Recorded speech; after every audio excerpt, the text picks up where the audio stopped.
இன்னைக்கு ஒரு ஹோட்டலுக்கு சாப்பிட்றதுக்காக வந்திருக்கேன். அங்கே பார்த்தீங்கன்னா ஒரு ஃபேமஸ் நடிகை பூரி தேய்ச்சிட்டு இருக்கிறாங்க பாருங்க. பூரி தேய்ச்சிட்டு இருக்கேன். இங்க நான் ஹெல்ப் பண்றேன்.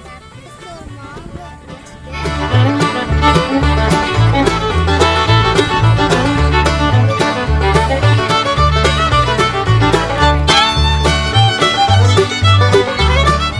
உப்பு தேவையான அளவு.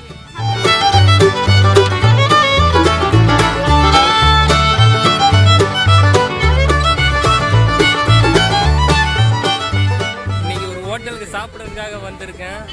அங்கே பார்த்தீங்கன்னா ஒரு ஃபேமஸ் நடிகை பூரி தேய்ச்சிட்டு இருக்கிறாங்க பாருங்க. அது யாருன்னா நம்ம ஆக்ட்ரஸ் தனலட்சுமி தான் பூரி தேய்க்கிறேன். இங்கே பாருங்க. Hi madam, hi. என்ன பண்ணுறீங்க இங்கே? பூரி தேய்ச்சிட்டு இருக்கேன். நீங்கள் ஏன் தேய்க்கிறீங்க? சாப்பிட வந்த நீங்களே தேய்க்கிறீங்க? இல்ல, இங்க நான் ஹெல்ப் பண்றேன் எல்லாருக்குமே. ஓ, ரொம்ப பெரிய மனசு மேடம் உங்களுக்கு. இதுக்கு எது பேமெண்ட் தருவாங்களா பூரி தேய்க்கிறதுக்கு? ஆஹா. தரமாட்டாங்களா? எப்படி தேய்க்கணும் பூரி?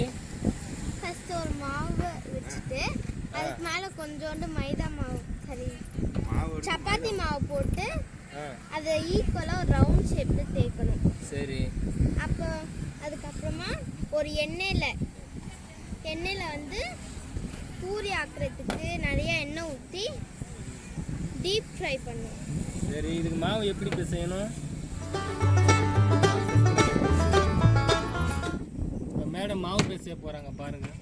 எப்படி மாவு பிசைய ஃபர்ஸ்ட் சொல்லி கொடுங்க. ஃபர்ஸ்ட் இதை எடுத்துக்கணும்.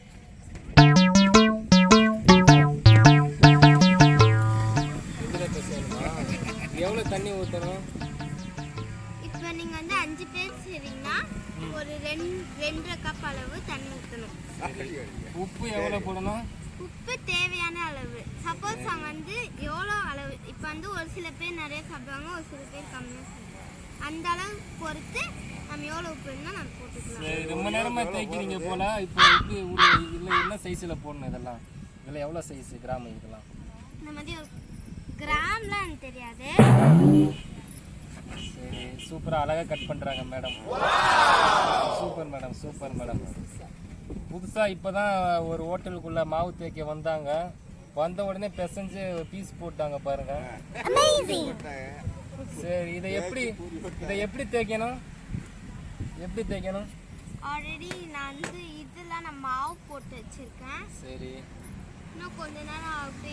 இது வந்து கொஞ்ச நேரம் ட்ரை ஆனதுக்கப்புறம் அப்புறமா இதை தேய்ச்சி. கொஞ்சம் சத்தமாக பேசுங்க மேடம், உள்ளே கேட்கலன்றாங்க உள்ள இருந்து. சரி, சத்தமாக பேசுகிறேன். உங்களுக்காக எல்லாமே பண்ணுவேன். சரி, போதும் மேடம். நீங்கள் தேய்ச்சி காட்டுங்க, எப்படி தேய்க்கணும் தேய்ச்சி காட்டுங்க. இது என்ன கட்டை இல்லாமல் பிளம்பர்கிட்ட இந்த பைப் வாங்கிட்டு வந்துருக்கீங்க? Latest model. கட்டையாண்டா கை வலிக்கின்ற பைப். சரி, மேடத்தோட அசிஸ்டன்ட் வந்திருக்கிறாங்க. வாங்கண்ணா, வாங்க வாங்க. நீங்கள் வந்து மேடத்துக்கு அசிஸ்டன்ட் ஹெல்ப் பண்ணுங்க. மேடத்துக்கு அசிஸ்டண்டா? மேடம் பெரிய ஹீரோயின், வருங்கால ஹீரோயின் இவங்க பாருங்க.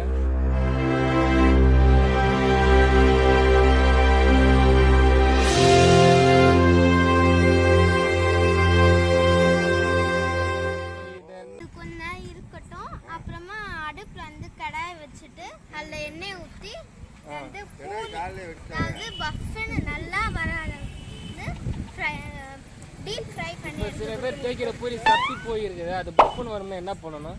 அது என்ன பண்ணுவீங்க? அதுக்கு வந்து ரொம்ப மெலிசாக தேய்க்கூடாது, ரொம்ப தடித்தா, ஒரு மீடியமான அளவுக்கு அது தேய்ச்சா. எவ்வளோ எம்எம்ல தேய்க்கணும்? எவ்வளோ டயமீட்டர்? அது ஒரு பூரிக்கு ஏன் இவ்வளோ இது?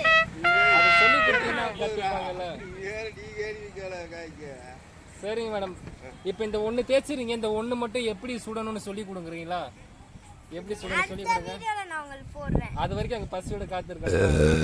சரி, நான் வந்து ஒரு சின்ன பிரேக் அப்புறம் போடுறேன். சரி, சின்ன பிரேக்கில் போய் எல்லாம் டீ குடிச்சிட்டு வந்து பூரி தேய்க்குவாங்க. நிறைய கிழங்கு வாங்கியிருக்கோம். ஆல்ரெடி நான் வந்து பூரி சுடுறதுக்கு நான் போட்டிருக்கேன். அதை வந்து கிழங்கு தொக்கு செஞ்சுட்டேன். பூரி வந்து டீப் ஃப்ரை பண்ணணும். இந்த கிழங்கு என்ன பண்ணணும் மேடம்? இந்த கிழங்கை வந்து கழுவிட்டு இந்த பாயில் பண்ணிருக்க வாட்டர் உள்ள போடணும். பொறுமையாக போடுங்க மேடம். இப்போ இதை என்ன பண்ணுறீங்க? இப்போ இது என்ன பண்ணுறீங்க மேடம்? கிழங்கு தொக்கு செய்ய போறோம். கிழங்கு தொக்கா? அது எப்படி செய்வாங்க?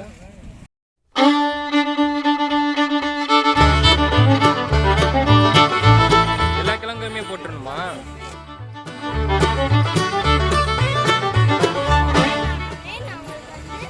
அதுக்குள்ள ஒரு பிரேக் பண்ணிக்கலாம். எத்தனை பிரேக்குனா வரும்? இப்போ இது பாயில் ஆகுறது எவ்வளோ நேரம் ஆகும்? பாயில் ஆகிறதுக்கு ஒரு 30 minutes. 30 மினிட்ஸ் பாயில் ஆகிட்டு அப்புறம் என்ன பண்ணணும்? அதை வந்து தோலை உரிச்சு அதை வந்து ஸ்மாஷ் பண்ணி வைக்கணும். சரி, இப்போ அந்த அது தொக்கு எப்படி செய்யணும்னு சொல்லி கொடுப்பீங்களா எங்களுக்கு ப்ளீஸ்? நான் வந்து கொஞ்சம் எனக்கு தொண்டு ஒரு மாதிரி இருக்கு. நேற்று வந்து ஐஸ்கிரீம் சாப்பிட்டேன், தொண்டு ஒரு மாதிரி இருக்கு.